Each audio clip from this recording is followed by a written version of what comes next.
السلام علیکم. جہانزیب عباسی ایک نئے پروگرام کے ساتھ حاضر ہے. پاکستان کی جو موجودہ سیاسی صورتحال ہے اس کے اوپر بات کریں گے.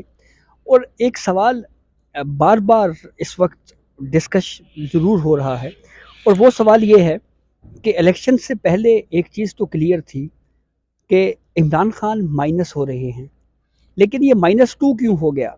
یعنی میاں محمد نواز شریف بھی مائنس ہوئے. اس کی کیا ریزننگ ہو سکتی ہے؟ اور پھر اس کے بعد جو اب نئی PDM-2 بھی جس کو کہا جا رہا ہے، نیا اتحاد، کل رات کو ڈیولپمنٹ ہوئی، صورتحال واضح ہو گئی. حکومت میں شہباز شریف وزیر اعظم کے امیدوار، صدر مملکت پیپلز پارٹی کے آصف علی زرداری. تو کیا یہ اتحاد چل پائے گا آگے؟ اس پہ بات کریں گے. حماد صاحب سینئر جرنلسٹ ہیں، ہمارے ساتھ موجود ہیں. حماد صاحب، بہت شکریہ آپ کے وقت کا. سب سے پہلے تو یہ بتائیں کہ یہ اچانک سے میاں محمد نواز شریف مائنس کیوں ہو گئے؟ اس کی کیا ریزننگ ہو سکتی ہے؟ دیکھیے، میں اس پرسیپشن سے ایگری نہیں کرتا کہ نواز شریف کو اسٹیبلشمنٹ نے مائنس کیا. میں بہت سے میرے صحافی دوست سے بات کرتے ہیں، نواز شریف مائنس ہوتا تو پھر وہ لندن سے کیوں آتا؟ نواز شریف مائنس ہوتا تو پھر اسلام آباد ہائی کورٹ میں اس کے خلاف چلنے والے ایون فیلڈ اور العزیزیہ کیسز کیوں ختم ہوتے؟ نواز شریف مائنس ہوتا تو پھر مریم وزارت اعلیٰ کی طرف کیسے بڑھتی اور شہباز شریف وزارت عظمیٰ کی طرف کیسے بڑھتے؟ ایک فرد سے کچھ نہیں ہوتا. جہاں تک میرے کچھ ذاتی معلومات ہے تو میاں صاحب کے کچھ مسائل ہیں بیماریوں کے، اور اس وجہ سے وہ پیچھے ہٹ گئے ہیں. لیکن جو اصل بات یہ ہے کہ جو نیریٹو تھا، جو بیانیہ تھا، کیا وہ بیانیہ آگے چل پائے گا یا نہیں چل پائے گا؟ فی الحال تو اس بیانیے کا جنازہ نکال دیا گیا ہے، کیونکہ کئی بیانیہ ووٹ کو عزت تو یا سول سپرمیسی وہ تو دکھائی نہیں دے رہے ہیں. لیکن بہرحال ایک سیاسی سیٹ اپ سامنے آیا ہے، اور میاں صاحب یقیناً پیچھے ہٹ گئے ہیں. ان کے بھائی شہباز شریف آئے، یہ کوئی اتنی بڑی بات نہیں جتنا اس کو بڑا چڑھا کر پیش کیا جا رہا ہے. کچھ ان کے مسائل تھے، ذہنی جسمانی مسائل تھے، بیماریوں کے مسائل تھے، اس وجہ سے وہ پیچھے ہٹ گئے ہیں. بہرحال وہ سیٹ اپ آ گیا ہے، پیپلز پارٹی اور مسلم لیگ کا کولیشن گورنمنٹ. آگے دیکھتے ہیں کہ کیا اچھا ہوتا ہے. حماد صاحب، ایک بڑی ڈسکشن چل رہی ہے کہ نواز شریف صاحب سے کچھ سعودیز بھی ملاقات کے لیے آئے ہیں. یہ کیا واقعہ ہے؟ یہ میرے معلومات کے مطابق لندن میں ان سے کچھ سعودی ڈیلیگیشنز کی ملاقاتیں ہوئی تھی، اور سعودی پاکستان میں بڑی انویسٹمنٹ لے کر آنا چاہتے تھے.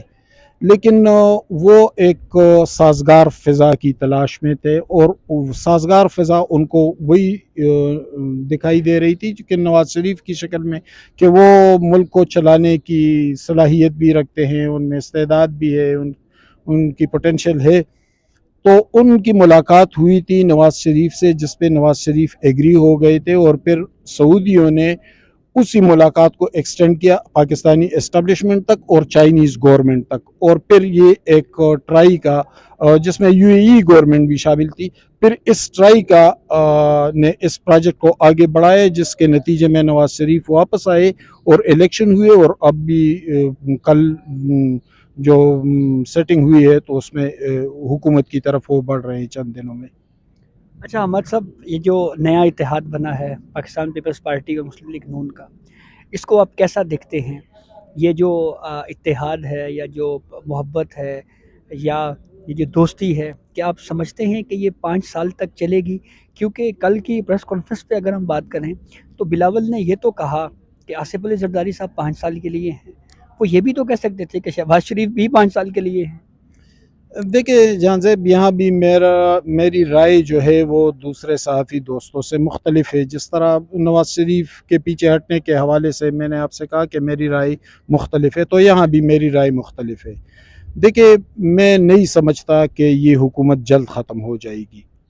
نواز شریف کی حکومت چلے گی اور کافی عرصہ چلے گی، اور پیپلز پارٹی ان کے ساتھ ہوگی، اور اس کے پیچھے بہت ساری وجوہات ہیں. یہ ان جماعتوں کا یہ جو اتحاد سامنے آیا ہے، یہ ان کی مجبوری بھی تھی اور نیچرل بھی تھا.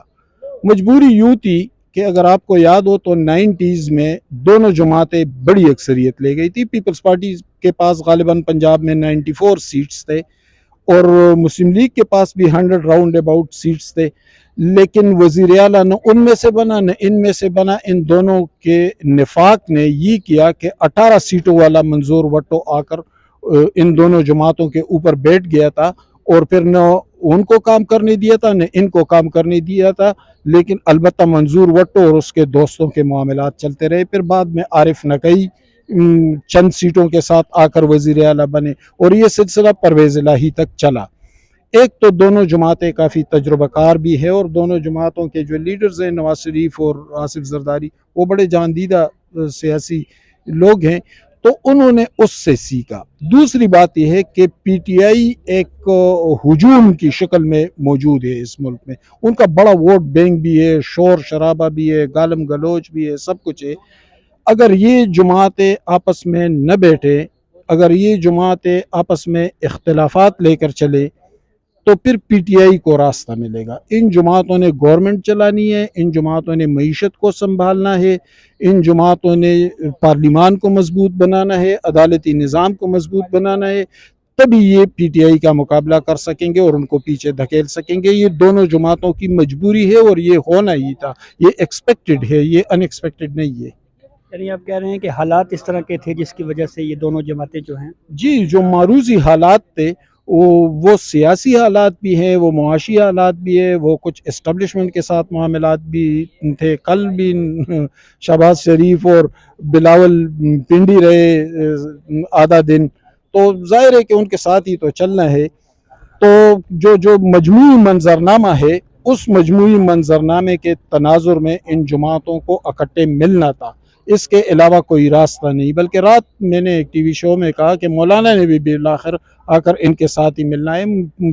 پوچھا کہ مولانا تو پی ٹی آئی کے ساتھ اتحاد کرنے جا رہے ہیں. میں نے کہا کہ دونوں جماعتوں کے نفسیات میں، تاریخ میں، کلچر میں بہت واضح اور بہت بڑا فرق ہے. وہ دونوں سوال ہی پیدا نہیں ہو سکتا کہ اکٹھے چلے. مولانا نے بھی بالآخر اس طرف ہی آنا ہے. اچھا ہمارا سب آخر میں بتا دیں عمران خان کا مستقبل کیا دیکھ رہے ہیں؟ دیکھیں، عمران خان کو کا مستقبل کم از کم اس حوالے سے ختم نہیں ہو سکتا کہ لوگ اس سے الگ ہو جائیں گے. وہ جب تک عمران خان کا نام ہے لوگ اس کے ساتھ رہیں گے. لیکن میں سمجھتا ہوں کہ اگر عمران خان کو غلطیاں کرنے دی جائے تو وہی عمران خان کو ختم کرے گا. اور وہ ختم ہو رہا تھا اگر اس کی حکومت 9 اپریل کو نہ جاتی. 9 اپریل 2022 کو اگر اسٹیبلشمنٹ کے ساتھ اس کے مسائل نہ آتے، اگر فیض حمید کو آرمی چیف بنانے یا باجوہ کو ایکسٹینشن نہ دینے کے مسائل سامنے نہ آتے اور عمران خان کو چلنے دیا جاتا تو وہ اب تک ختم ہو چکا ہوتا. اور اس کی ایک بڑی مثال اصغر خان کی شکل میں ہمارے سامنے ہے. وہ بھٹو کے مقابلے کے لیڈر تھے، بہت پاپولر لیڈر تھے، لیکن جو وہ غلطیاں کرتا گیا اس کی جماعت پگھلتی چلی جا رہی تھی. حتیٰ کہ اس نے افغان جہاد کے عروج کے دنوں میں ڈاکٹر نجیب کے انویٹیشن پہ افغانستان کا دورہ کیا اور جب واپس آئے تو آدھی جماعت استعفیٰ دے چکے تھے. تو عمران خان کو بھی غلطیاں کرنے دی جائے تبھی اس کی جماعت پیچھے ہٹے گی، ورنہ جو اس کے فالوورز ہیں وہ عمران خان کے ساتھ باہر رہیں گے. بہت شکریہ ہمارے صاحب، آپ نے ڈسکشن سنی. ایک چیز جو ہمارے سینئر صحافی یہ کہہ رہے ہیں کہ حکومت نہ صرف 5 سال پورے کرے گی بلکہ اس کے ساتھ ساتھ یہ امید کی جا سکتی ہے کہ اب اس ملک میں معاشی استحکام بھی آئے گا اور سیاسی استحکام بھی آئے گا. اجازت دیجیے، اللہ حافظ.